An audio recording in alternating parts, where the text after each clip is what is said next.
receptionist when an artist displayed that was really underutilized. We used it for casual reading room receptions, and because of this, it's now called the South Gallery, and we're going to continue to have artwork as much student-related as we can. So that's first. The second is Henry and Donna. When I first came back here, I was in the world of publishing. When I first moved to Charlottesville, I came to talk to them and said, "What's the world of publishing like here?" And so, guys, sky's the limit, and I think of any of transplants to Charlottesville have proven that with their work, and our kids were in school together, so bringing Margot and Judy Watson Prince and Henry together is really great. Introduce Margot Smith, who will introduce our speaker. Margot is the director and curator of the Kluge-Ruhe Aboriginal Art Collection. Thank you, Hope. On behalf of the Kluge-Ruhe Collection and the Harrison Institute for American History, Literature, and Culture, I'd like to welcome you to this evening's program. Before we begin, I'd like to acknowledge and pay respect to the Monacan people who are the traditional owners of this land. Tonight, author Henry Wiencek will speak about his recent book, Master of the Mountain, Thomas Jefferson and the Slaves, and Aboriginal artist Judy Watson's set of 6 prints called Experimental Beds. They're on exhibition, as you know, upstairs in the South Gallery. Please join us there afterwards for a reception and a book signing and an opportunity for Henry to sign your book.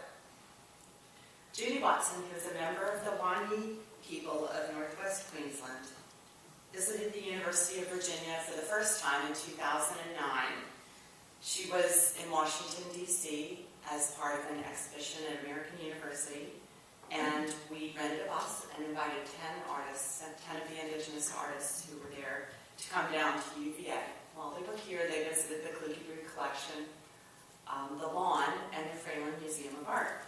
And at the Fralin, Judy saw an exhibition called Thomas Jefferson's Academical Village, the creation of an architectural masterpiece curated by UVA professor of architectural history, Richard Guy Wilson. The exhibition included Jefferson's architectural drawings for the rotunda and several of the pavilions at the Lawn. In October 2011, Judy Watson returned to the Kluge-Ruhe Collection as an artist in residence, a residence that was funded by UVA Arts Council. And while we were preparing for her residency, she requested digital images of Jefferson's drawings, which we accessed from the Albert and Shirley Small Special Collections Library right here. These were made into zinc plates and were sent to UVA to be used in the print workshop during Watson's residency. And here's a photo of Judy working with some of the students and Dean Dass in the print workshop. Watson worked closely with Professor Dean Dass, who's here tonight, and his staff and a group of advanced art students who contributed to the project by experimenting with different combinations of plates and processes, including sheen collé, and mixing different colors together. Hannah Barefoot Blue, for example, was named after one of the students in the class who mixed a particular color. Many of the ideas developed in the workshop can be seen in the prints that make up Experimental Beds. Watson's visits to Monticello were another important element of her residency. She read several books on slavery and Jefferson, and we arranged a private tour with African-American research historian and horticulturalist Lenny Sorensen. Sorensen gave Watson considerable insight into the lives of slaves at Monticello during Jefferson's time. After completing her residency, Watson returned to Australia, where she completed the prints, which were printed by master printer Basil Hall and published in February 2012. And the Kluge-Ruhe Collection is a co-publisher of the set of prints. We wanted to exhibit Experimental Beds on grounds, and Hope Perkins graciously invited us to use the gallery upstairs for this purpose. When I heard that Henry Wiencek had published a book about Jefferson and slavery, I was excited by the possibility of bringing these two together, these two people who are located in faraway places. And then when I read Henry's book, I found so many similarities between what he was writing about and Watson's understanding of Jefferson and the stories that they both used to explore his relationship to slaves. Henry Wiencek is a fellow at the Virginia Foundation for the Humanities. A historian and biographer, Wiencek has studied and written extensively on the subjects of Jefferson and Washington, slavery, and issues of race. He's the author of several books, including The Hairston's An American Family in Black and White, which won the National Book Critics Circle Award in 1999, and an imperfect God, George Washington, his slaves, and the creation of America. Wiencek's latest book, Master of the Mountain, Thomas Jefferson and His Slaves, has received critical acclaim.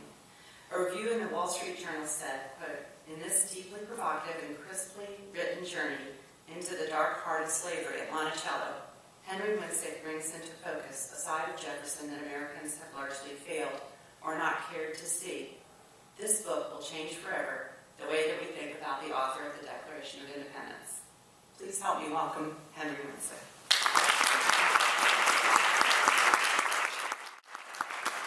Thank you, Martha. Thank you for that very gracious introduction, and thank you also for inviting me to come here and give this talk. Judy Watson really is an extraordinary artist, and as you're right that her work really has lots of connections with mine. And in keeping with the multi-layered nature of her work, I should say that some of my remarks are drawn from a really amazing interview that Margot conducted with Judy Watson when she was here. And Judy Watson began telling stories of her background in Australia that are really quite moving. Some of them I've used, some of them I haven't, because in fact they were so emotional that I knew I wouldn't be able to read them. I also have to pay tribute to Robert Hall, who collected some information that I'm using, and Judy also sent some emails that I'm drawing from. And so a lot of sources have gone into this, which I hope will not make it a very weighty talk, but an interesting one. I responded to this work immediately as soon as I saw it, and it's very mysterious. The images are at once reassuring because we recognize what's there. We recognize that there's Jefferson there and the university is there, but they're also very unsettling, and there's a lot about them that's unexplained. And they evoked in me feelings of curiosity and a little bit of resentment. Who is this outsider who is tampering with Jefferson and sort of, I don't want to say scribbling, but putting things on top of our university? Why is this this tampering with Jefferson? How do you tamper with something that's perfect? Or is it just a tampering, or is there a higher order of art going on here? Among the questions that popped into my head right off is, why these silhouettes? Who are these people? Why are they dark people? This one, why these nails? What is this strange cone-shaped object there, and these things that seem like smoke? And then we have more nails down here. And then there's something that more or less recognizable. We have, no, wait, no, I've got to go back. There we go. And then we have this explosion of this very rich, deep blue that buries Jefferson's design. And then we have new silhouettes emerging, silhouettes of antlers and a jumble of seemingly random objects down here. I mean, these things are scissors and maybe bits of bone, and these things are Lord knows what. The image that doesn't tell us. And then we have the repetition of the nails again. But there is also a very strong, very colorful beauty, and there's also a very strong sense of disruption, a sense of this very powerful color intruding on and burying a design that really embodies all of our ideas of Jefferson with rationality, enlightenment, and gentility. And then in the fourth of her images, at last we get back to something that's seemingly familiar. We see clearly our rotunda, but then if you look closely, we have this kind of miasmic something or other going on underneath it,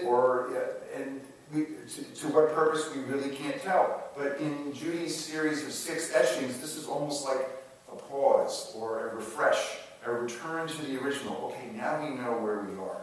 And then we go to the 5th one, and we get back to these strange silhouettes, and we get back to another sort of raw, powerful, emotional color, this very, very rich red with the antlers back, all of those, the silhouettes of all these strange objects again, and more items down here, these gourd-like, squash-like things. And then in our final of the 6 images we have, etchings, we have the floor plan for the library in the rotunda.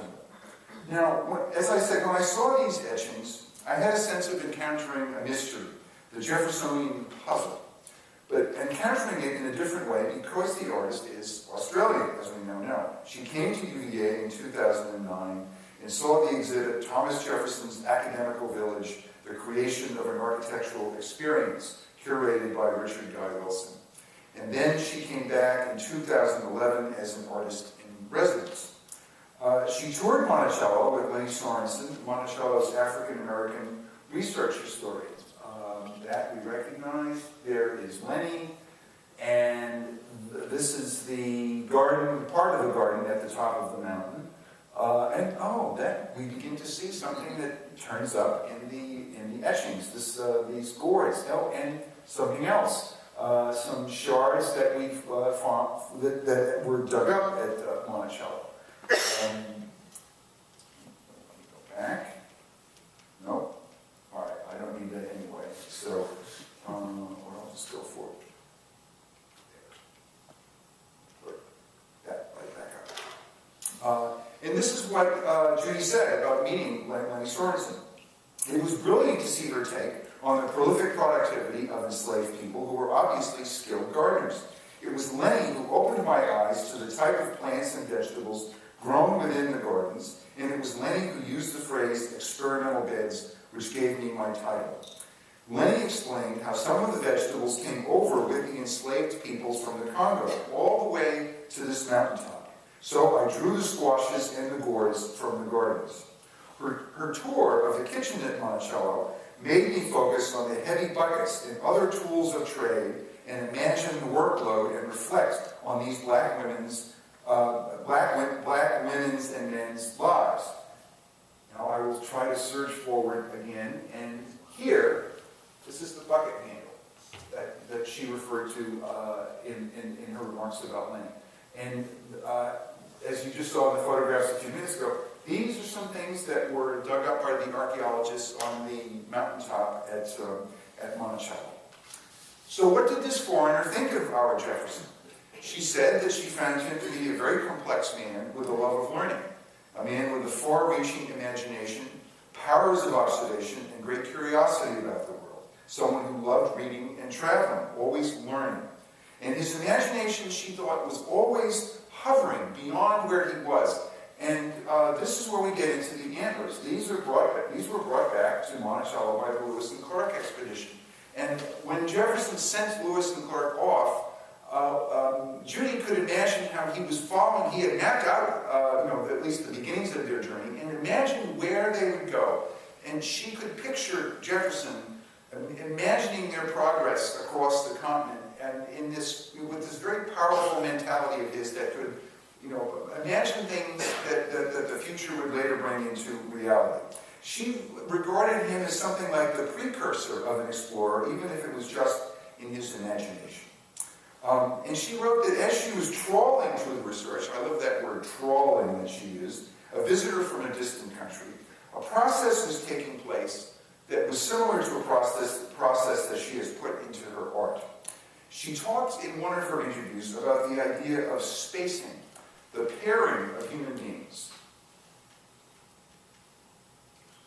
The pairing of human images, she wrote, but as I was thinking about what she said, I began to think of her own pairing with Jefferson. And because she talks about whether figures are looking outward or inward. And she writes of how she can detect sound waves going between people, between objects, between country and culture. There are lots of things you can't see, but there is an exchange going on. Things are being transmitted on a subliminal level. And that is certainly happening in these works. Jefferson and Monticello struck her so powerfully because, as Judy has written, I am indigenous and non-indigenous. I fit somewhere in between. I embody the notion of two cultural frameworks occupying the same cultural space.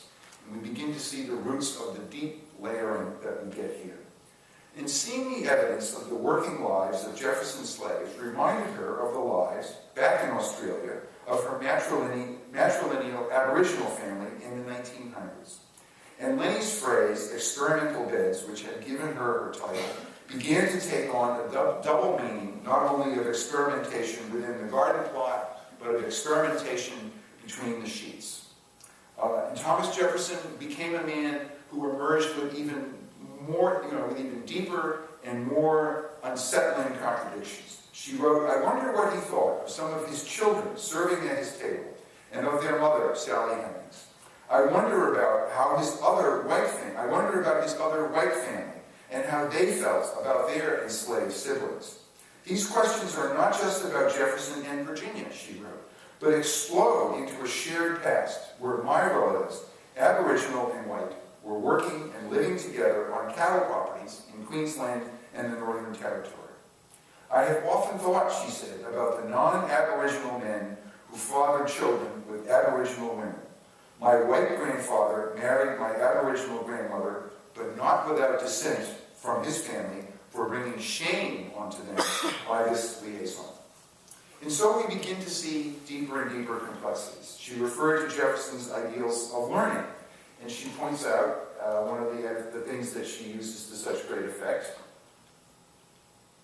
This very classical structure. I love the way that she said that in her interview. It's a very powerful accent, and it's she evokes something that is very powerful and very upright.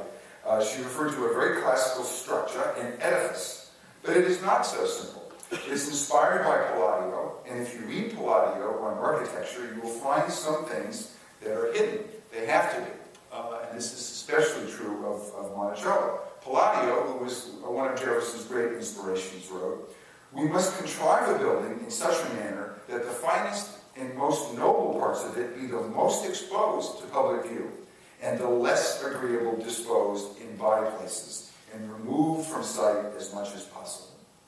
Now, Watson drags things into sight.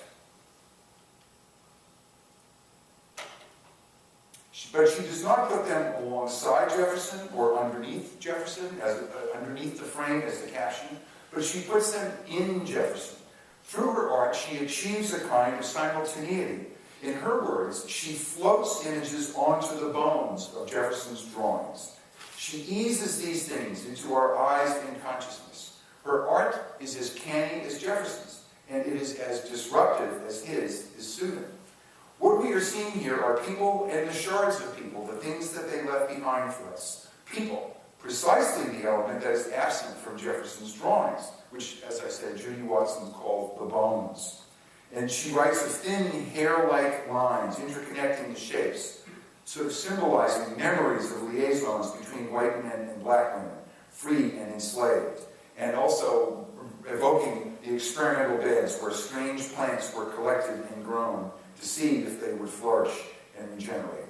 The connections really are extraordinarily powerful. And when I listened to the interview that Margot did with her and read some of the emails that Judy sent, I sensed the very strong connections between the research that I had come across, and then when she actually read my book, she wrote back and said some things that she was feeling those connections even more powerfully. One of the things that she wrote that struck me is, and I'll come back to this sentence later, "My grandmother remembers being hidden," which is a theme that you will find over and over again in African American history. When Judy Watson visited Monticello, she took something very strong away from there, which she put into this work. She wrote that she put herself, as she was doing these works, into the place of a woman with a child working at Monticello, and remembering the fact that children on that mountain were being sold. And what this brought back to her is her own family story. In Australia, she said, the police used to come and take away the kids who were half-caste. She said that's a derogatory term, but that's what they were called. Half-caste, lighter in color. The police would take them either to Missions or to Mornington Island or Palm Island, which was basically a prison on the water. They'd be trained up to work on station properties or farms and put into domestic service. The aim was assimilation, to integrate them into white society, but they were treated just as objects and taken away from their families. The plantation pecking order at Monticello was the same, she said, on properties in Queensland. Not necessarily light-skinned ones being higher up or different, but she referred to there being house blacks, station blacks, and yard blacks. The pecking order, she said, you were seen as being slightly higher up the ladder and given more privileges. The same with Sally Hemings' children, she said. They were dressed differently and never felt like they were slaves. And then she told the story of Peter Fawcett. And it was interesting that she had connected with that as powerfully as I did. I used it as the opening in my book, because in his memoir, written when he was a very old man, he was the grandson, he was the son and the grandson of Hemings.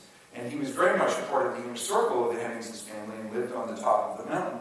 And he said that when he was growing up, he never knew that he even knew that he was a slave. He did no work, and he had very special clothes, and he lived apart from the other plantation boys until the day came when Jefferson died, and he was 11, and he was sold off with everybody else on the auction block. And he learned what he had always been, part of Jefferson's capital assets. Judy said that she thought of her grandmother starting to work at the age of 5 or 6. And she remembered stories of a white woman, Mrs. Donaldson, who was the manager at Riversley Station, who was, she said, very, very kind, and used to warn the Aboriginal women when the police were coming through to take the children. So she would tell the mothers to hide the children, and that's when she said, my grandmother remembers being hidden on a number of occasions. There was another interesting little confluence between Watson's family and the Monticello families. Her great-uncle was a gate boy. That was her phrase.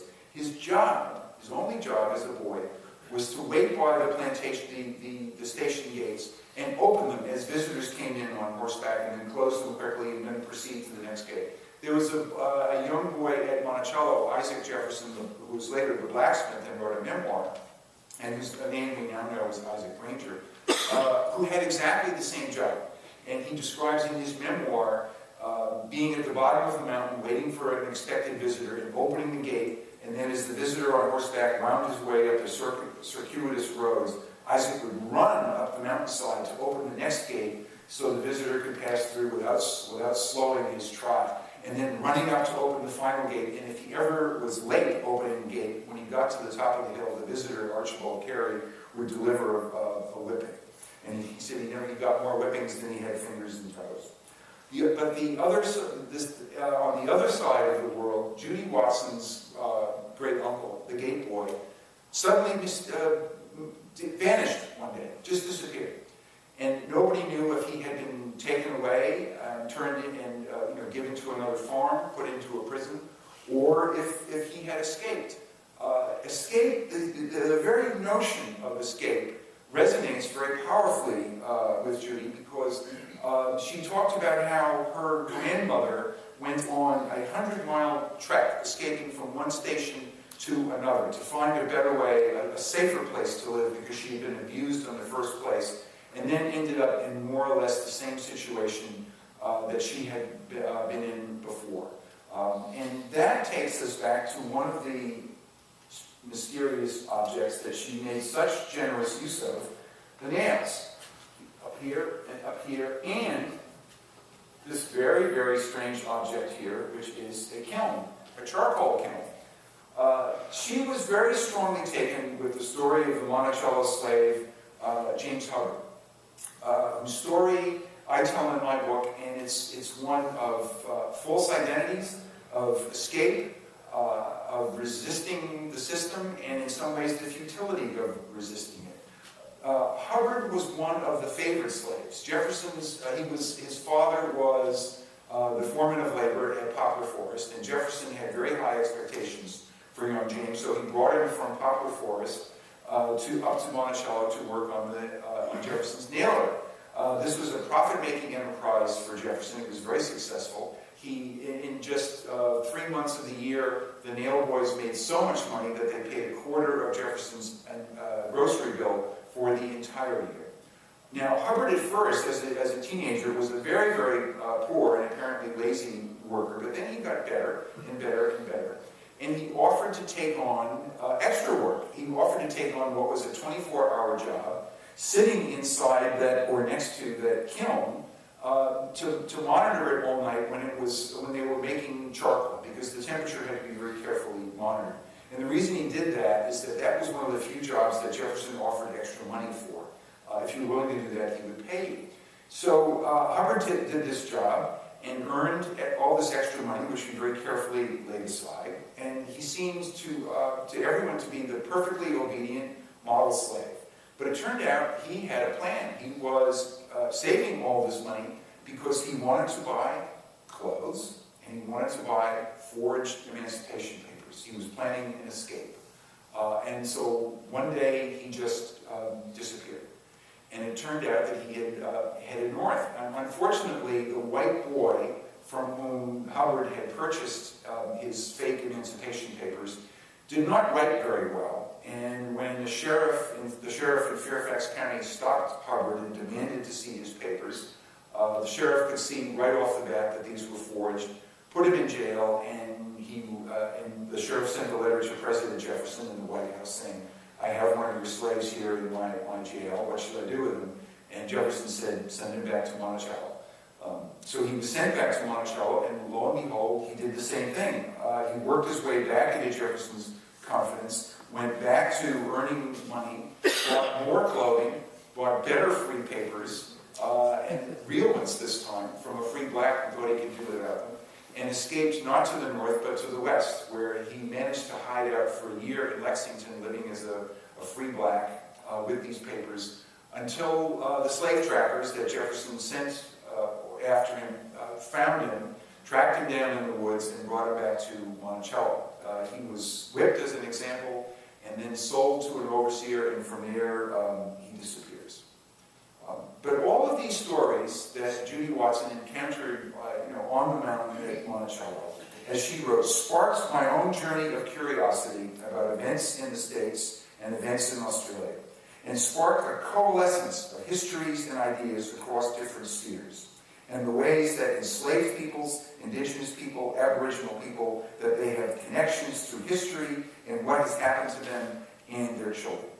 She also said that it was about the questions of who has authority and who is under the thumb of authority, and how people survive and how they make the most of their lives, and also how these things start to unravel as history is read by artists and writers who find threads and pull on them. Watson's work is also about time.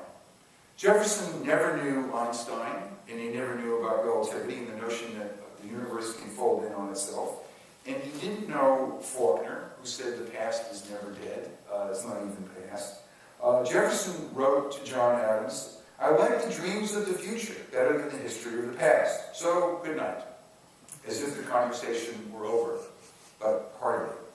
We live in Jefferson's future. His rationality is all around us. It is the roof over our heads and the floor beneath our feet. And it is the built landscape of the enlightened mind that we work in, study in, and learn in. And yet, these images, which to me seem so disruptive, has something happened to Jefferson's beautiful vision? Can we have it back? Is Judy Watson's tampering permanent, or can we forget it when the exhibit comes down? At the very least, I hope we can have her back to continue the conversation. And I will stop there, and I'd be happy to take any questions.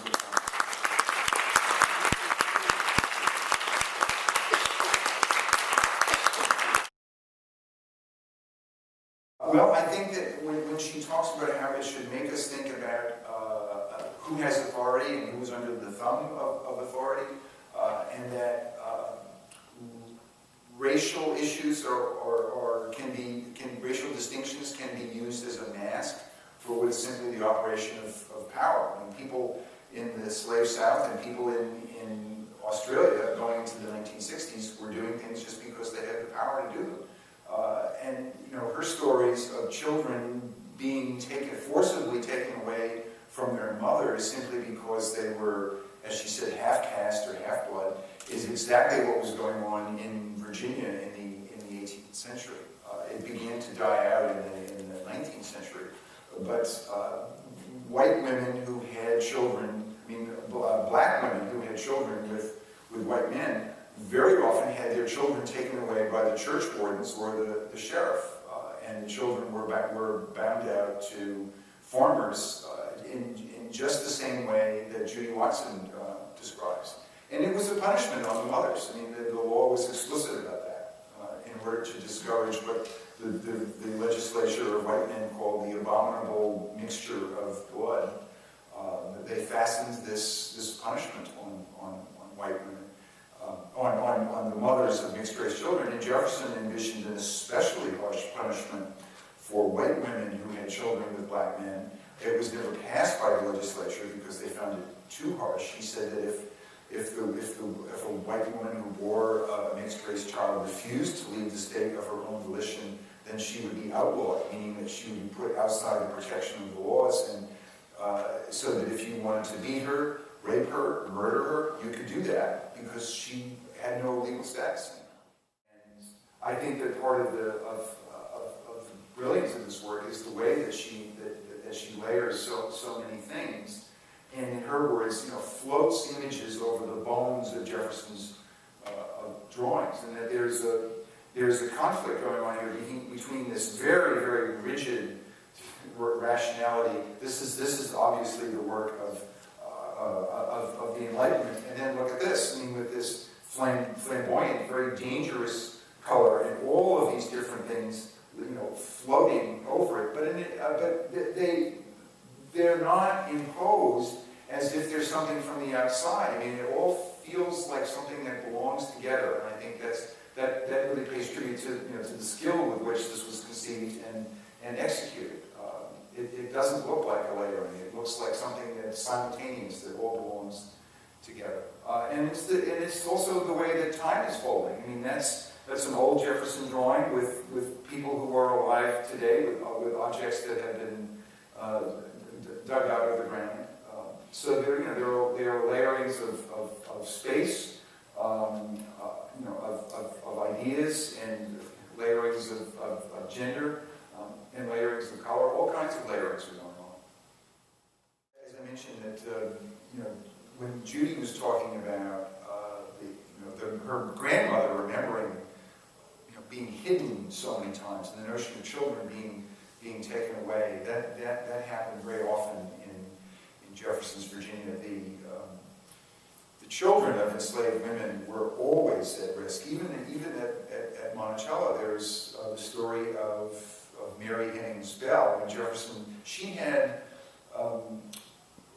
when Jefferson was in France, she already had 2 children by fathers whose names we're not sure of, and she left the mountaintop to live with a white merchant, a well-to-do white merchant named Thomas Bell, who did a lot of business with Jefferson.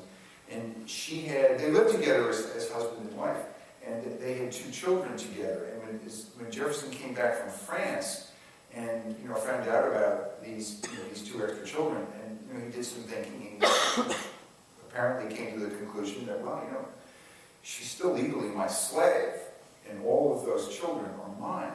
So he sent his farm manager to see Mary Bell and Thomas and say, well, look, you can keep 2 of the children, but the other 2 are coming back. You pick them. So it gave them a really, really horrible choice. And Mary and Thomas Bell chose to keep the youngest children, and Jefferson allowed Thomas to buy Mary as his wife and to buy his own 2 children, but the 2 oldest children had to go back to Monticello, and one of them Jefferson gave away as a gift to his daughter when she got married.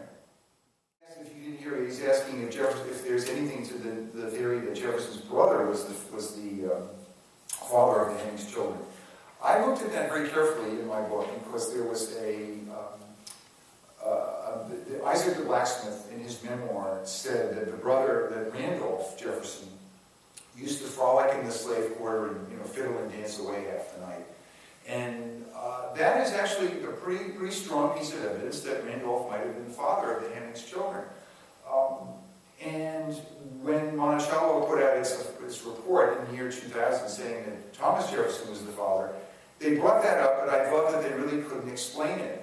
But I describe in the book how I came across, an early edition, the first edition actually, of Isaac Granger's memoir, and which led me back to the original manuscript, which happens to be here. And when you look at the original manuscript and you see the context in which he's making that statement, you can see that he's describing events that are taking place away from Monticello.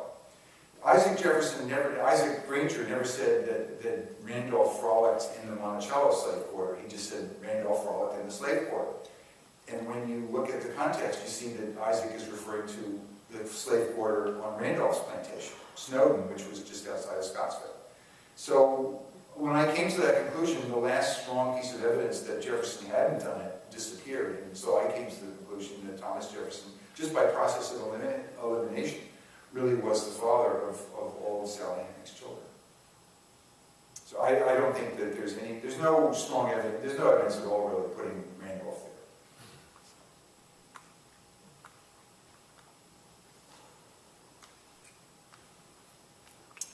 Well, thank you all for coming, and if you have a question,